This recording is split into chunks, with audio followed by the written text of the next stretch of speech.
Hey, everybody. Welcome back to the podcast. I'd like to welcome also Andres Valencia. He is the CEO of Deliberate Breakthroughs and an executive coach. And Andres, what we do here on the podcast is pretty straightforward, which is to discuss how the outer circumstances of our life stimulate the inner experience of us in two very distinct ways. And one is through the separate psychological ego, and two is through the divine soul connection to all that is.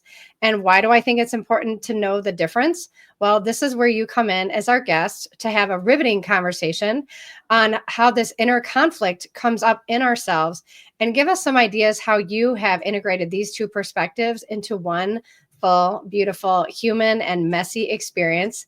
So, Andres, please jump on in and finish introducing yourself. Awesome. Thank you so much for having me. I'm honored to be here.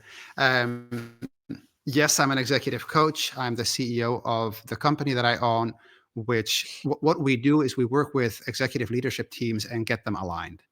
And we have an expression in Dutch, which in English sounds like we get all the noses pointing in the same direction, and that's what we do.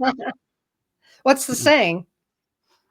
Getting all the noses pointing in the same direction in Dutch Oh, sounds like alle neuzen dezelfde kant op krijgen. And that's the there noses. it is. Yeah. That's what I was looking for. But you're in Yeah. Chicago. In Chicago. Yeah. Yeah, yeah. Okay, awesome. And so, what we're doing here, right, is to talk about these two conflicts within us. And, I believe, as Freud did, that we, as children, develop this ego. We can't avoid it. And then it results in outer conflicts in the rest of our lives, whether it shows up in relationships or struggles or anxiety. And so, when I say that word ego, how familiar are you with yours and how it may have developed as a child? Well, my ego would love me to say that I don't have an ego. Yeah, that's right. And the ego can't recognize itself, so it's very difficult Yeah. to be able to describe it. But like, when did you first become aware that you had one?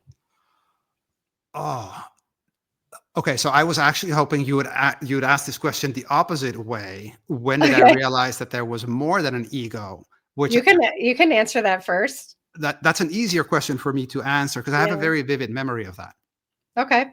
Go Um, for it. and it is I was in my mid 20s, early to mid 20s, and I got two amazing opportunities. So I was studying hospitality management, and I was offered two amazing internships.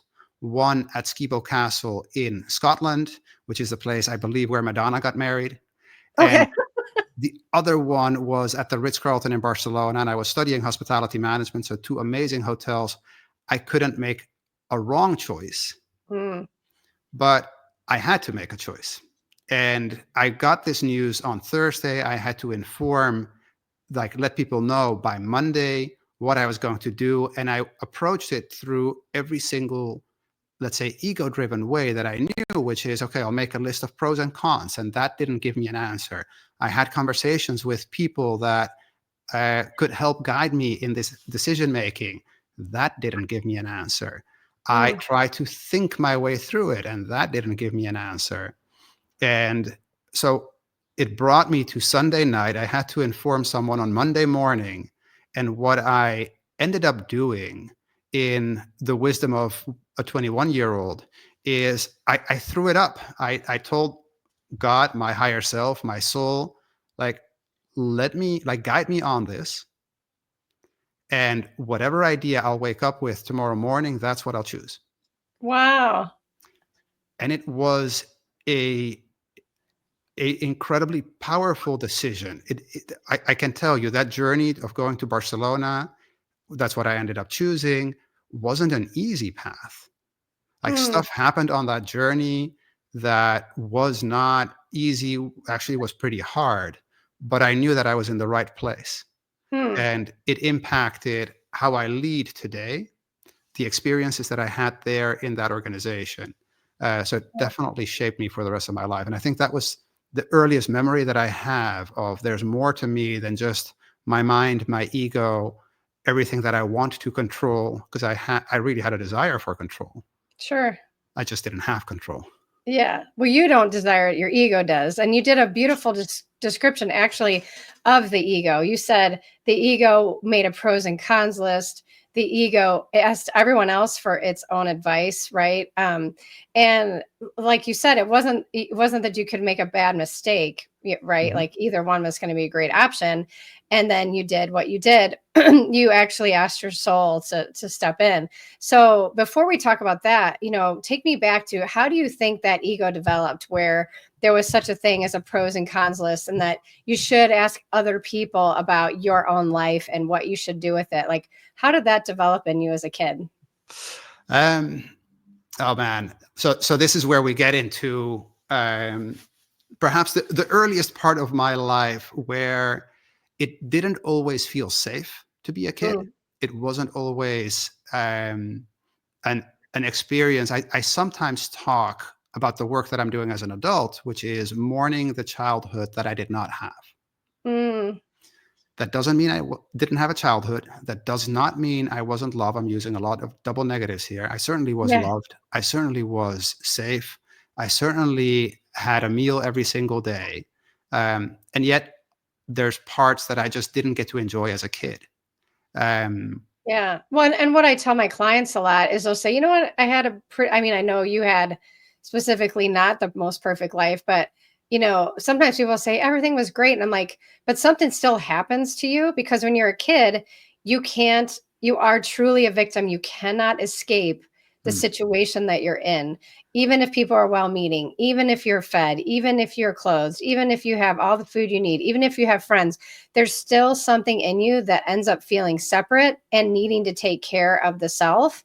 And that's truly the best benefit of the ego, right? Is caring for the body. But to your point, like every kid goes through a point of not feeling safe or not feeling enough or not feeling loved, or that something outside of them is going to make them feel better because that's what they're taught. And so, when you think about yours, it's all equal, right? It's like, what caused it? What do you think though, and the other weird thing is what caused it also made you successful, right? Like you did ask other people, you were able to get these great opportunities. So that's the other weird thing about the ego is it does make you successful until it doesn't. yeah, yeah, yeah. So I can tell you a few childhood memories, right? That there is some early childhood trauma. We can go into that. I don't know if we have to, but as a kid, I was teased a lot, right? And as an adult, I can now reflect on that and say, for whatever reason, I wasn't taking up all the space that I could have taken up as a kid. Right? I was dimming my light. I was Mm, holding back because the world didn't feel like a safe space. And yeah. What a when, great way to put it. Like you didn't take up all the space you could have. That's a yeah, really great, that's a great analogy for the ego. And I'll tell you not to, right? yeah, Yeah. I love for a while when I was in college, I practiced Zen meditation, and the place where I did that talked the Zen master, if you will, talked about everybody can be a king on their own 3 square feet, on their own square meter. Mm, But I wasn't, as a kid, taking up my 3 square feet. I was taking up half of that. And what happens when you show up in life not taking up space is nature abhors a vacuum. And so other people step in. And in yeah. my case, Yeah. those were the bullies, Mm. right? And so I like that was a moment where my ego was hurting because I felt that I didn't belong and my ego felt that I should have belonged. that's such a really good way to say what you just said. You said, I didn't feel like I could take up my full amount of space, and then other people would step in and encroach on that. Right. And so, and maybe some people would step in and also be of service to you or help you. And so as you got older, maybe at that moment that you're describing, you have this like, okay, I'm going to make pros and cons lists and I'm going to ask a lot of people around me what they think. Yeah. Right. And so how did you throw it all away that night? What happened in your mind? Um, I love the question. So going back, so now we're back to me being 21 and having these Yeah. opportunities, right? Mhm.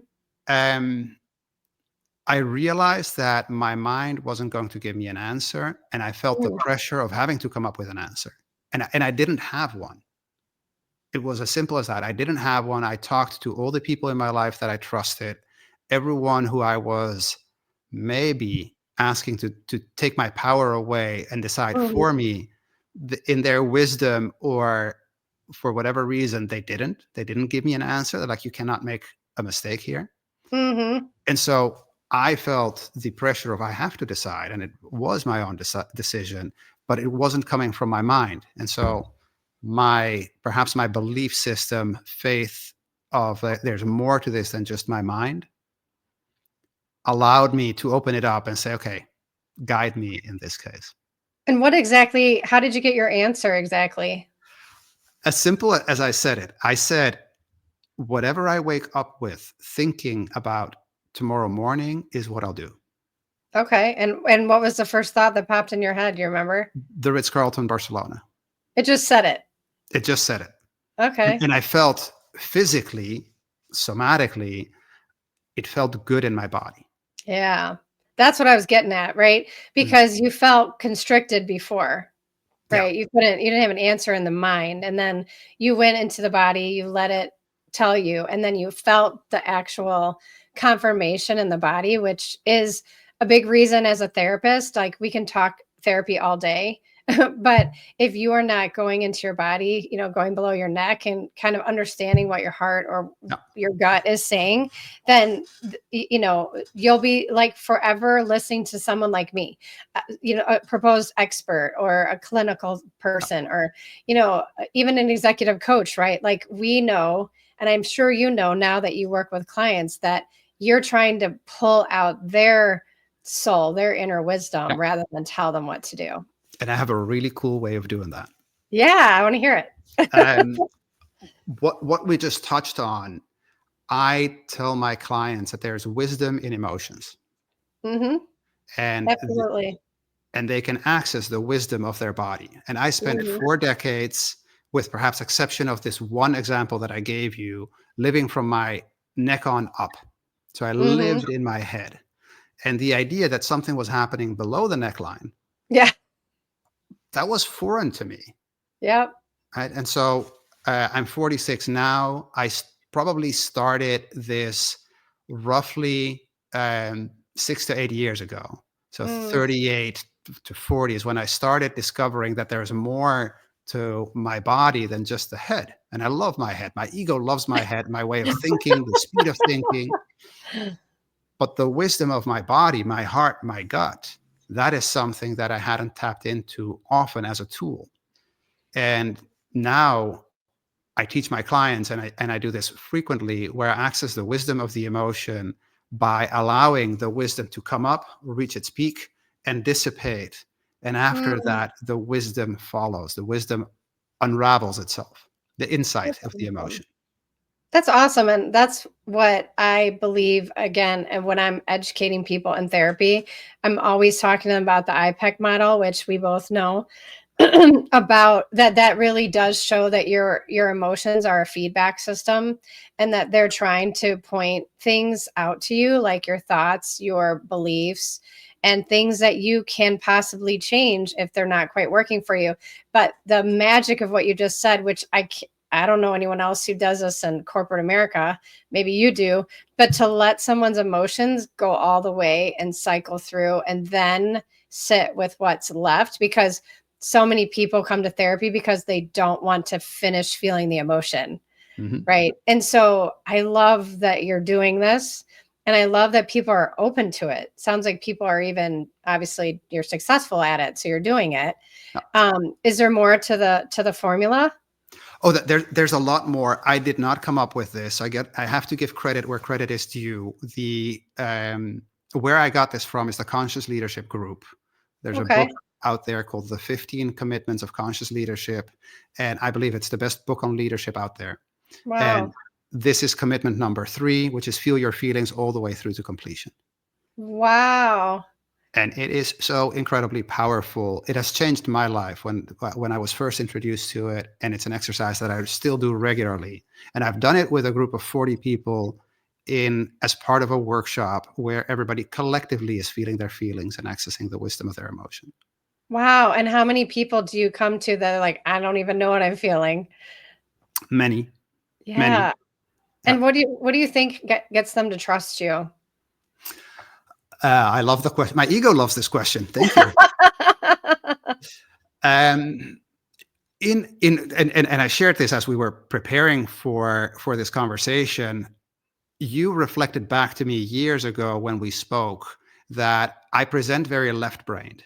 Hmm. And so I understand what's happening, that there is a bottom line impact or result that needs to be achieved. And I speak the language of what happens in the boardroom, what happens in the rooms where the decisions are made. Mm. And then they come closer to me and they understand that I speak the business language, which is very important.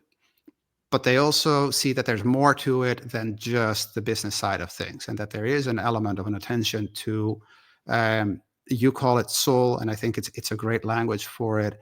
That, and I sometimes call it the whispering of the soul, the desire. There's more to it, and in our conversations, there's space for that as well. That's amazing. And I love that to hear, that people are receptive to it, and that, like I was saying before we started recording, is, God or whatever created us wants us to do all of these things, wants us to make money and have businesses and have families and like navigate like a car, and says that this is the situation that you're going to be in, where you're going to learn all your lessons and where you're going to shine your light. And so I love that there's people like you that are doing that in a place where someone probably spends 10 hours a day. Mm-hmm. They're probably at work. If they're getting coached by you, they're probably working quite a bit. And so a lot of their life lessons are happening while they're working. And it's a valuable play. It's not like I have a work and a regular life, right? It's like, it's just life. And so if you're expressing yourself in those places, and someone like you can meet them where they are with the left brain, and then dive in there and say, and now do you understand? I have enough experience with this to walk people. You can trust me with talking about your emotions. And so I guess, what are you seeing in those people? You've worked in your business long enough. What kind of amazing things do you see? There is a lot of amazing things. There's a lot of magnificence. There's a lot of caring. A lot of the people that work with me at the moment, there's a lot of men. They care. They care about their people. They Mm, are what I would call heart-centered leaders. And I know that when we think about corporate, that is rare. yeah. I'm finding that it's not that rare at all. There's a lot of caring that happens. There's a lot, and how that gets expressed might be different. Yeah. And I would say that, one of the things we're taught in therapy is there's a therapeutic relationship, and it's most of the reason why someone might get better or Yeah, might be open to changing. And I'm guessing that you have just found a formula within yourself. Like, you come fully authentic, and you just kind of yeah, share with yourself, like, this is what I have to offer you, and this is yeah. and this is how we do it. So that's awesome. I'm happy to go a little bit more theoretical on the therapeutic relationship, right? Carl Sure. Rogers, who said we've got the core conditions Mhm. and attitudes that are essential to create a relationship that is therapeutic. And his belief or his findings in his research that every person has within themselves the capacity for self-direction, for growth, and for healing when those 6 core conditions and attitudes are present. Mhm. And this Yep. idea, sorry, go ahead. No, you go ahead. You're doing a good job. All right. This idea that everyone has within themselves that capacity for self-direction, for growth, and for healing is foundational to coaching. I would say, I've never seen this, but I would say that the coaching philosophy, the way that the ICF teaches it, or it is based on Rogers's theory or model. Yep. But that is so foundational to the work that I do, that I bring into the space, which is I don't have to be right. I can Mhm. share observations, I can share ideas based on what my clients are telling me, but I never have to be right. That's I- awesome. They have to access their own wisdom. Yeah, well, there you go. That's one way to overcome the ego, right? Is to remind yourself, you're like, I'm just here to access their wisdom with them rather than the ego, which might want personal gain and recognition for Yeah, the work. So that's yeah. really powerful. So if you don't mind, I'd be curious to hear, your journey of really, like you said, when you really opened up to your soul or heart guidance, how did that change your outside of work or life? I feel that everything changed. So let me start Yeah. with, how did this happen? I think in 2016 is when I signed up for coaching, Hmm. and um, a mutual friend of ours, Barb, was teaching that class. And my ego signed up for coaching because I was going to learn coaching skills to support other people, and it had nothing to do with me. Yeah, And you I laugh remember that. because you know what No, I happens. remember that. Yeah. Exactly. And for me, I was oblivious to the idea that I was going to learn coaching by experiencing coaching. Mm-hmm. I really thought I was going to intellectually understand how this worked and become better at coaching. And the way that this particular coaching school works is everything got applied to me first. And so I went through massive transformations Yeah. um, Yeah. as a result of that. Life got easier, at first harder and then easier, if that makes sense. Hmm. Um, Hmm. I started to pay attention to my own desires, and I grew up with this idea that um, my desires, it was not something that I was familiar with, comfortable with. It just wasn't something that I was even aware of. So I started to pay attention to my own desires, what I wanted, and those desires were sometimes they're ego-driven desires. Right. They absolutely exist, but they are also deeper desires that come from a place of wanting to serve, wanting to create an impact, that really are those whisperings of the soul. Yeah, I love that you bring up the word desire because I think that is the trickiest spot around the ego, right? Because we're taught a lot of desires and it's so confusing for people, especially I'm sure now that you're working with executives that are considering the impact that their choices are having on a lot of other people. It's a unique situation really to to be with them long enough that they will see their desires from these two perspectives. And it sounds like you're saying the emotion is something that allows you to understand whether it's more of an egoic desire or not. I'm not really sure. How does that work? Like you said, the wisdom comes after the emotion is over for you or for a client. How does that present after that? Um, I love the question, and I don't have a simple answer. One of the things that I do with my clients as a starting place in our journey is that I support them in crafting their own vision. Okay.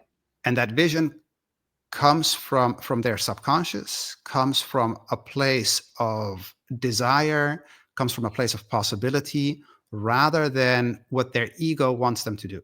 Mm-hmm. So I often tell them that our ego's job, and I'm not part of the school that says we have to kill our ego. I Right. I You love can't. my ego. Yeah, I I've love my tried. ego. You've tried? Okay. I haven't. I love my ego. And I believe, I'm convinced that the ego's job is to keep me safe. And Absolutely. Yeah. and it wants to do that by keeping things the same. Mm-hmm. So if I That's ask right. a random stranger right now outside and I say, "Hey, what do you want?" They will answer from a place of ego, which is, "Well, what do I know that I can do? What's feasible?" And Mm-hmm. if I invite them to create a vision from the perspective from ego, it's not going to be a very exciting vision, because the ego will make sure that it's a vision that they know they can achieve. Mm, mhm, mhm, That's not where growth happens. That's not where feeling challenged happens. That's not where the excitement happens. That's not where feeling alive happens. mhm. So the work that I do with my clients is to tap underneath, put the ego at ease. The ego will not die as part of our work together, but the ego is invited to take a back seat The ego gets to go Yep. along on the ride, but has no decision-making authority. There you go. And so for you, you're basing it on there. A lot of times, sounds like the one emotion I heard you say was excitement. It's part of it. Yeah. Yeah. And so you're probably allowing them to talk through all of the different emotional experiences, right? Like, well, if I wanted to be safe, I would do this. If I was feeling sad about, I would do, if I was mad, I would do this. If I was excited, my vision looks like this. And I always say we tell a very different story when we're sad versus when we're happy. I Yeah. mean, you're having the same experience in the same day, but I could tell a very sad story. It was rainy today. It's gloomy today. I didn't get something done today, or I have a stuffy nose, right? But I could also tell a happy story of like, I've gotten to see Andres again after 6 years, and we're having this really fun conversation. And my daughter came home from school and she was really happy. Like, I could tell you this story differently, and it's completely based on emotion. Completely, because my perception when we're speaking, right, is which emotion am I evoking to tell the story? Mm-hmm. And so I love what you're saying is like, I get in there with these guys or females, whoever you're working with, and you say, let's take the time to talk about which emotion is evoking this experience, or is it your ego, which you think you're supposed to do? It sounds like you spend a lot of quality time with people, helping them discern how to move forward, and they trust you. Yeah. Yeah. And so absolutely, when they are my guests for a day and we work on creating their vision and then working through the limitations that they have in terms of why they are not allowed to make that vision a reality, that's a full day time that we spend together. That's The awesome. the nuance that I'll bring to the emotion, back to the earlier point, is that there is wisdom in the emotion. So Mm-hmm. the feelings, the physical sensation in the body naturally come up, they reach a peak, and they dissipate Mm-hmm. unless we resist them. Yep. When we resist them, they stay with us and they turn into a Yep. movie. Yep. So it is, though it's important to understand, like, hey, based on your emotion, based on feeling sad, you're perceiving the clouds as something that is sad. Or if you're happy, you're perceiving the clouds or the cold as a great opportunity to stay home. Yeah. And Mm-hmm. the work that we do goes, well, what's the wisdom in the emotion? What's the emotion trying to tell you? Mm-hmm. So that you go through that entire emotion, they come up, it reaches a peak, dissipates, and then you access the wisdom of it. Yeah, and what a gift that you spend the whole day with them, because that really allows for several emotions probably to come up. Oh yeah. Right? Back when we were taught how to coach, it was a half hour, Mm-hmm. and then with therapy, it's sometimes just you get an hour. So I love that. And I think this is the future, is those of us who want to dive into this heart-centered, experience and really evoke soul conversations with people, is we need to just spend more time together. On that note, our time is pretty much up, but but I love that you can at least express to, the audience, whoever might be listening, that is one of your gifts, is that, it takes time, and you spend a whole day. That's awesome. Yeah. Yeah. This was a treat, Win. Thank you so much for inviting me and allowing me to share. Yeah. And so how could people find you if they wanted to work with you? And what kind of client do you look for or want to work with, if you have, Yeah. you know, Thanks for asking. Probably the easiest is at www.deliberateBreakthroughs.com. And the type of clients that we work are typically leadership teams that we get aligned, that we work with them so that they get clear, one, on the vision of where they want to head, and two, get everyone aligned on the same page, working from the same playbook.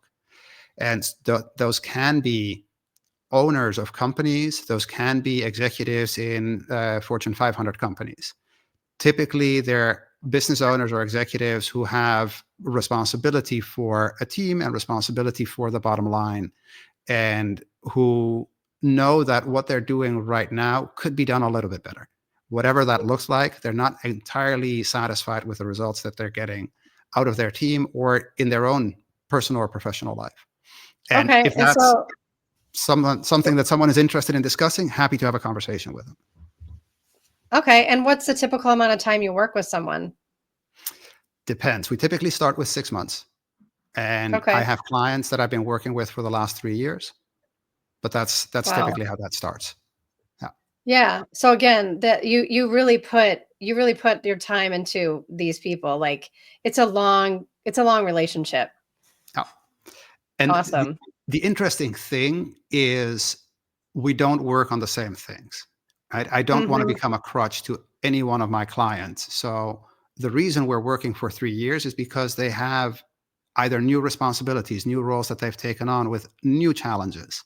And Yeah. those are the ones that we're working through in the extensions that we're doing.